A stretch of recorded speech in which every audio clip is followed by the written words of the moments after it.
back to the Citizen channel. We're all staying safe and well, and I didn't know that. And we're going to have a look at City against Villa today. So have a look at inside any facts and oddities we didn't know, or we did know and we forgot, if you got a brain like me. So we'll have a check inside the match day programme, of course. This game took place on the 22nd of April 2025. So we'll check out some facts and oddities from this game. £4 for 84 pages as ever. These are available from Ignition Sports. If you can't get hold of them or you don't know how to get them, just give us a shout and I can point it in the right direction.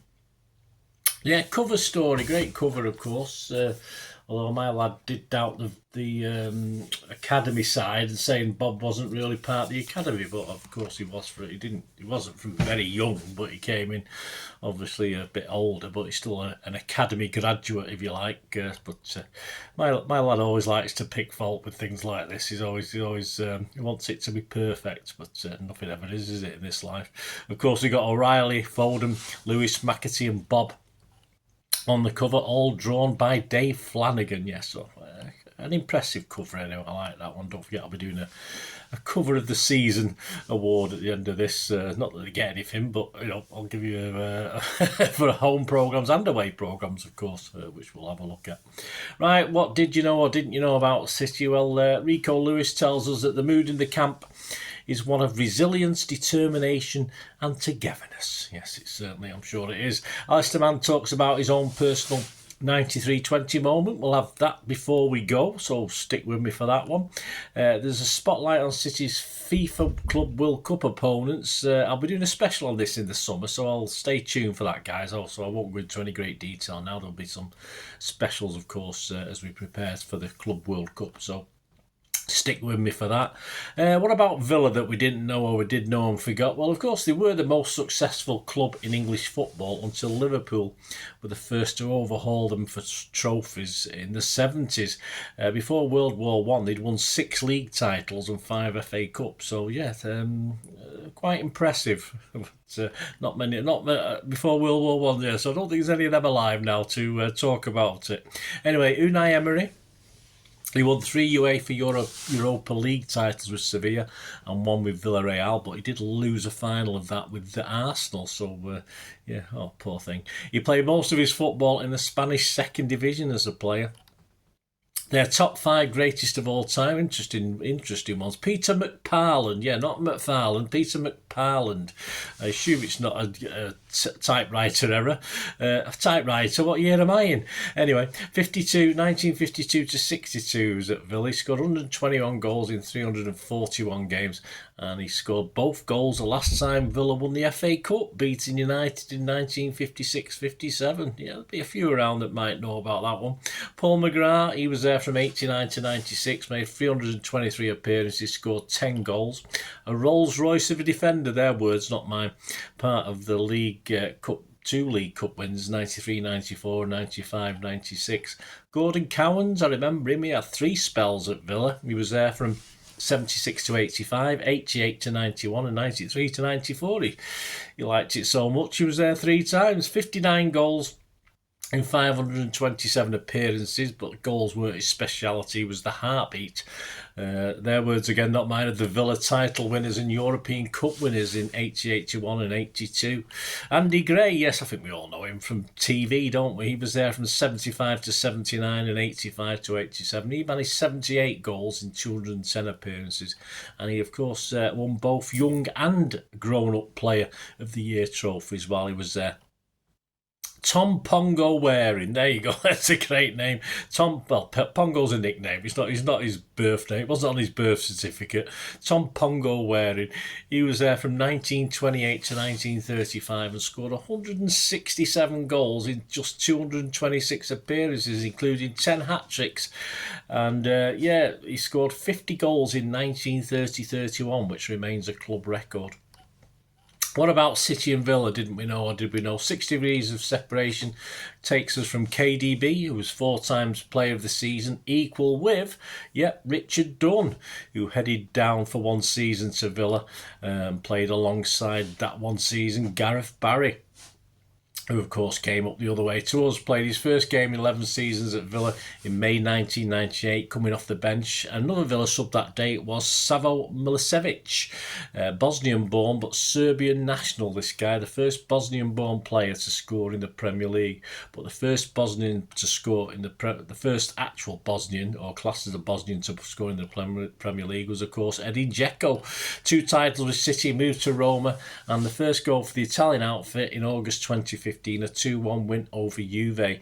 Making his debut for Roma that day also was Lucas Digne, on loan from PSG at the time, moved to England and Everton, now a big part of the Villa team, of course. So there you go, there's your 6 degrees of separation. Not bad links this time.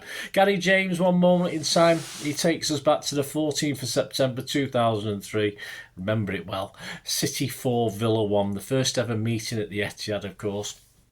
Or the City of Manchester Stadium, or Eastlands, whatever you want to call it at the time. And the image shows Anelka scoring the only goal of the 4, not from a set piece. Yeah, Villa took a first half lead through Juan Pablo Angel. Anelka got Angel. Anelka got City's equaliser early in the second half from the spot. Michael Tarnett, yes, a thunder bastard, wasn't it? A thunderous free kick put us 2-1 up. Anelka added another penalty, and then Anelka completed his hat-trick with the goal that's featured in the article, becoming the first player to score a penalty and hat-tricks at our new home. There you go, that's his claim to fame. I'm sure he had others as well.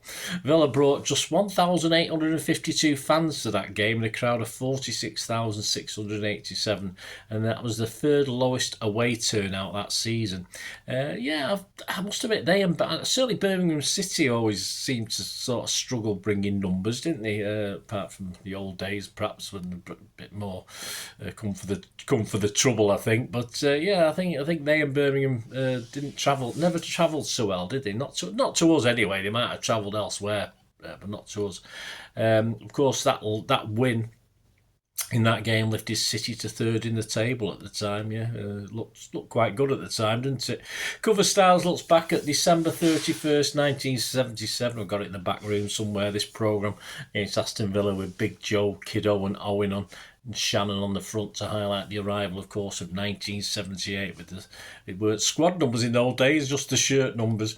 Inside we had Swales and Buck with a review of 1977. Yeah, it was a good year. I like 1977. Pics of Corrigan and Donachie spreading cheer at Withington Hospital. And a welcome back Colin Bell message. Yeah, he'd returned obviously 5 days earlier on Boxing Day in that very famous game. Barnes and Kidd scored in this game against Villa for a 2-0 win. And City finished this season in 4th. And Ron Saunders' Villains at the time finished 8th. This issue's memory match picks that key game only 3 years ago. It seems like yesterday now, doesn't it? That very memorable 3-2 win. Man of the match, of course, for that one was Ilkay. Ferner was captain as he lifted the trophy for us.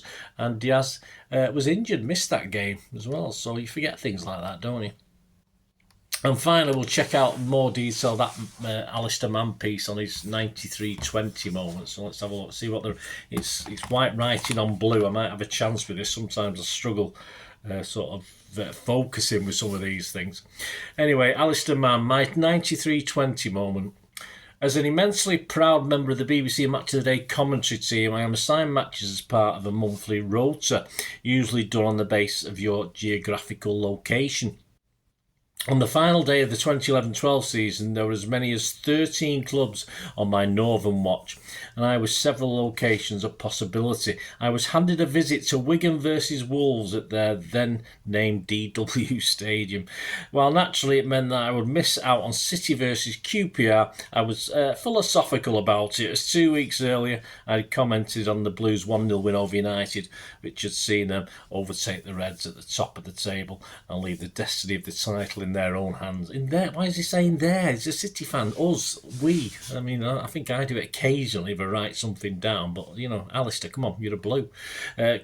Confident that beating lowly QPR would prove to be a routine affair for City. I never had the sense that I would be missing anything other than the trophy lift. How wrong I was, you were, mate. For many years after, I pondered on what I might have said that day, how I would have left and what it would have meant to have described those incredible scenes.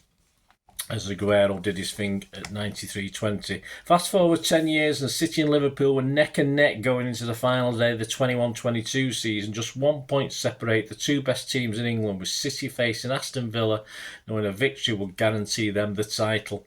Unlike relegation threatened QPR a decade earlier, Villa arrived with nothing to play for, locked in mid-table, and with only professional pride at stake. Surely this time it would be a formality. As I made my way to the commentary position, the Etihad Stadium seemed relatively calm. Yeah, sure it was. I'm sure. Well, I wasn't. A whole sense of expectation far outweighed any pessimism. By the 69th minute, that had all completely changed as Philippe Coutinho made it 2-0 to the visitors. As City rushed to the centre circle for the restart, I noticed the determination of Kevin De Bruyne's eyes as he gestured to his colleagues to keep the faith. That one, his tiny shoelaces as well. It's a classic picture, isn't it? His bootlaces.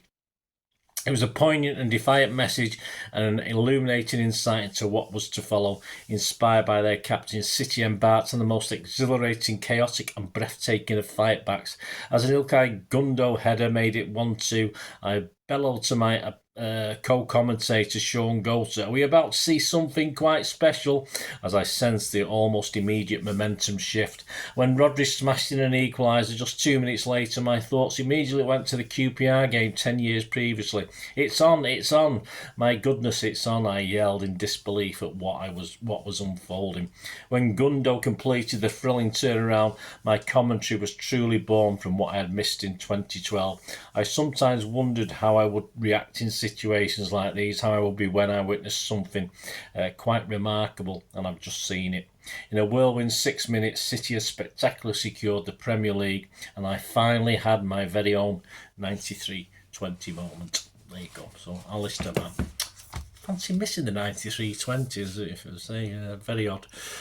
Yeah, so I was up in the third tier of what is now the Colin Bell stand for that one, which I certainly would have been on the pitch because I'm down at the bottom now. But I couldn't quite get on the pitch from the third tier. Then again, I was a lot younger then. I probably could have risked it, but it's frightening getting back in the stand. If I went outside or down the spirals, if you like, I might not be able to get back in. But hey, never mind. So there you go. Hope you enjoyed this look at City versus Villa programme. I didn't know that special, of course. As I'm doing this, Everton actually has not come yet. I didn't go to Everton, so I've had to order it online. So I've done this one before the Everton one, so that'll be out fairly soon. If there's enough in it to do, of course. We've had 2 or 3 away programmes this year that just don't have enough in it to actually put a little feature together like this. But anyway, we're getting near the end of this season. Hope you enjoyed it. Let us know your thoughts, let us know your comments, let us know any memories you've had revived from this little feature. Be great to hear. And please, if you do like what I try and do on the channel, you want to try and help support me, that's always very welcome, and there are different ways of doing that. Please just to find out, just please stay watching and listening. I hope you enjoyed the feature, and if you can support me through the subscription, if you can subscribe, guys, that'd be wonderful if you've not already done so.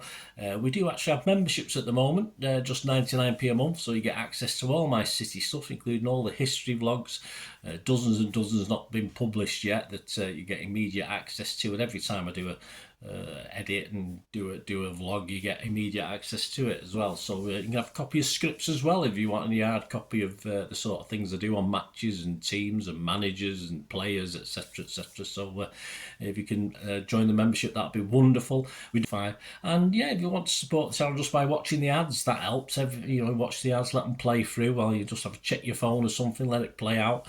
And of course, if you follow any of the links, that always works as well. If you follow a link to one of the ads and you fancy something, I've done it myself. I've followed a link and actually purchased something from another organisation. But it can happen. It can happen. Not all ads are stuff you're not interested in. And of course, if you can give us a like, guys, that would be absolutely fantastic. All likes are much appreciated. Anyway, thanks for watching. Until the next time, of course, I only ever ask one thing, don't I? Please, I ask you all to stay safe, especially you Blues. Until the next time, come on, City. Bye for now.